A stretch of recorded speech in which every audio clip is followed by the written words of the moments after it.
Buenos días, profesores. En esta oportunidad vamos a exponer sobre el análisis físico de un sistema dinámico mediante las leyes de Newton.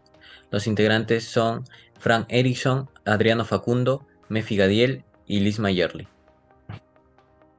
Los objetivos de esta experiencia son: objetivo general, analizar y verificar el cumplimiento de la segunda ley de Newton en un sistema masa carrito-masa polea.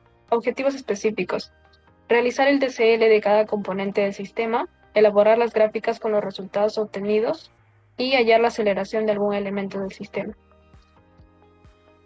El sistema utilizado en esta experiencia fue el sistema 1.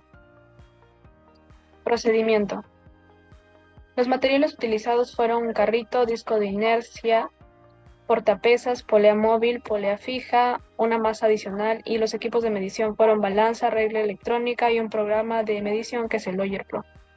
Experimento.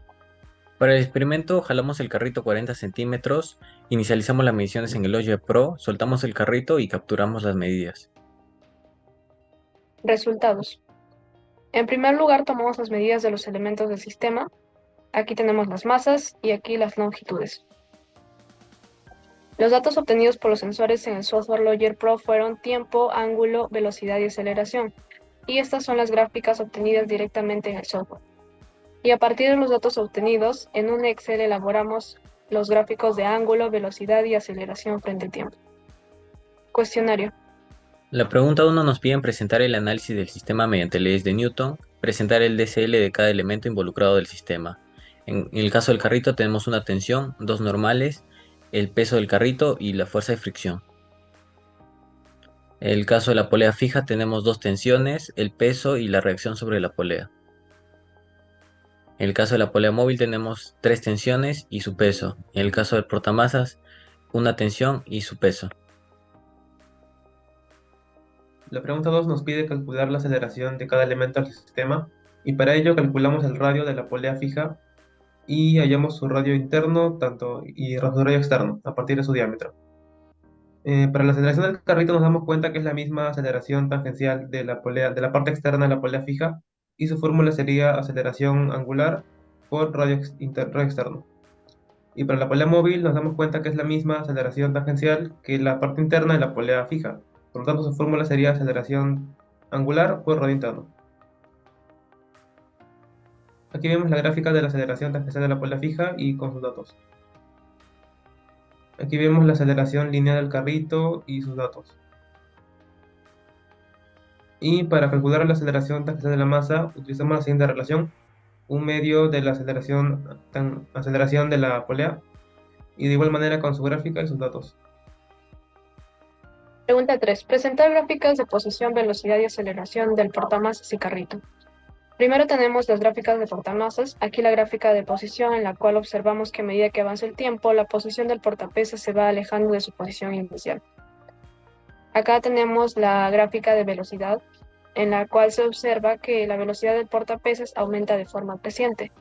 Y la gráfica de aceleración, donde se observa que hay moderaciones en diversos intervalos de tiempo. Gráficas del carrito. Primero tenemos la gráfica de posición del carrito, en la cual observamos que conforme avanza el tiempo, el carrito se aleja más de su posición original.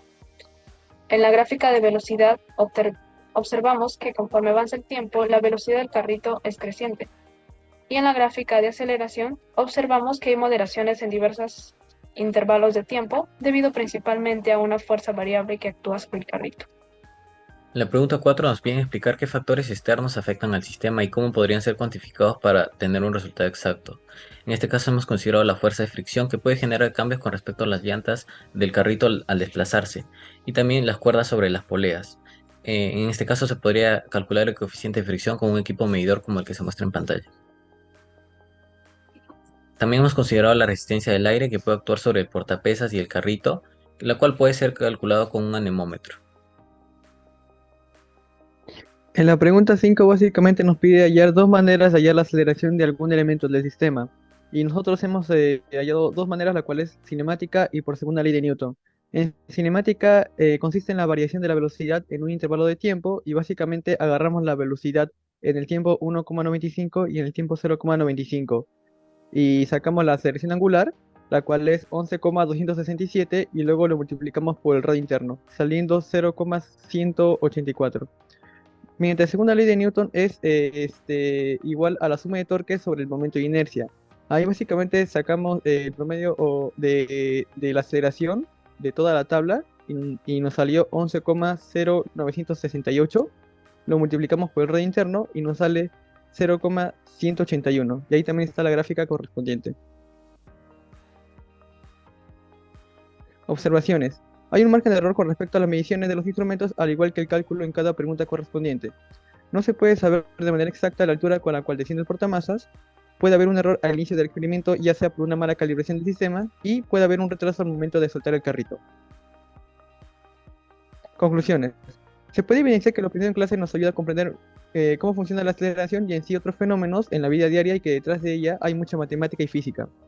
Que también a través del DCL se pudo identificar las fuerzas que actúan sobre el elemento de nuestro sistema, permitiendo hacer unos cálculos de manera más acertada posible para hallar la aceleración mediante la segunda ley de Newton. La fuerza aplicada al sistema es directamente proporcional a la aceleración observada. A medida que éste aumenta la fuerza aplicada, la aceleración del sistema también aumenta. La masa del sistema y la aceleración son inversamente proporcionales, o sea, si uno sube, el otro baja siempre y cuando la fuerza aplicada se mantenga constante.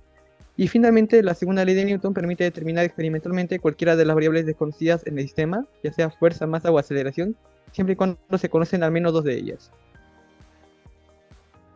Finalmente, nuestras recomendaciones para una mayor precisión en la toma de datos serían colocar un tope en las ruedas del carrito, así como se ve en la figura, y un brazo robótico para controlar el movimiento del carrito.